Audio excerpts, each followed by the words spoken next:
अच्छा पंडित जी, विवाह को हमारे भारतीय संस्कार में सबसे बड़े संस्कार के तौर पे देखा जाता है, लेकिन हमने अक्सर ऐसा देखा है कि कुछ लोग की शादी तो सही उम्र में हो जाती है और कुछ लोगों की काफ़ी देर से होती है। कौन से ऐसे योग होते हैं जिससे ये तय होता है कि किसकी शादी जल्दी होगी या किसकी विलंब से होगी? ये तो देखो बहुत मतलब कि व्यापक प्रश्न है, इसका उत्तर थोड़े में नहीं दिया जा सकता है, लेकिन इतना फिर भी मैं बताने का प्रयास करूंगा कि जिन लोगों की जन्म कुंडली में 7वें भाव का स्वामी शुक्र और 7वें भाव पर शुभ ग्रहों की दृष्टि होती है, उनका विवाह जल्दी होता है। जिनकी जन्म कुंडली में लग्न और द्वितीय भाव के स्वामी एक साथ होते हैं, उनका विवाह जल्दी होता है।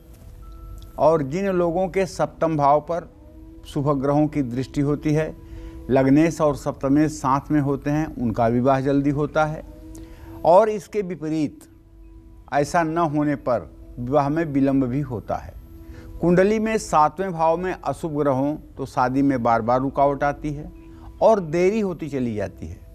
और रुकावट ही नहीं आती है, अगर सूर्य, राहु, शनि ऐसे पापक ग्रह यदि 7वें भाव में और पीड़ित होकर के पड़ें तो ऐसे लोगों के कई विवाह होते हैं और वो विवाह भी सक्सेस नहीं होते हैं।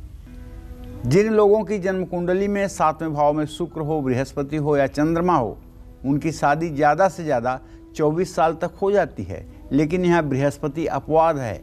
अगर इकलौता बृहस्पति 7वें भाव में है तब विवाह 32वें 33वें साल में भी खींच के ले जाता है, क्योंकि स्थान हानि करो जीवो स्थान वृद्धि करो शनि। जहाँ बृहस्पति बैठता है उस स्थान को थोड़ा सा खराब जरूर करता है। तो 7वें भाव में बृहस्पति पर सूर्य या मंगल का प्रभाव हो तो शादी 26 की उम्र में हो सकती है। 7वें भाव में बृहस्पति पर राहु या शनि का प्रभाव हो तो शादी 27 से 28 की उम्र में हो सकती है। शुक्र 7वें भाव में हो, उस पर मंगल या सूर्य का प्रभाव हो तो शादी 26 से 28 साल की उम्र में होती है। शनि या राहु का प्रभाव शुक्र पर हो तो भी शादी में थोड़ी देर होती है। कुंडली के 7वें भाव में चंद्रमा हो और चंद्रमा पर मंगल या सूर्य का प्रभाव हो तो शादी 26 साल की उम्र में होने के योग बनते हैं।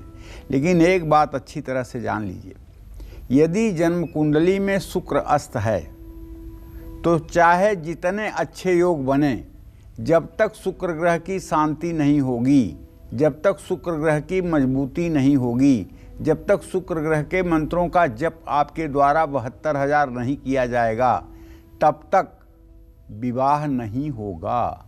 और अगर विवाह हो भी गया तो विवाह का सुख नहीं प्राप्त होगा। ये बात बिल्कुल प्रैक्टिकल है, क्योंकि दिव्यांगना वाहन वस्तुभूषा चिंता तुकार्या भृगुणा बुधेंद्रई। ये जो शुक्र है ये भोग विलास का कारक ग्रह है, और भोग विलास का कारक ग्रह अगर अस्त हुआ है तो फिर आप बताइए कि आपके जीवन में भोग विलास या वैभव कहाँ से प्राप्त होगा।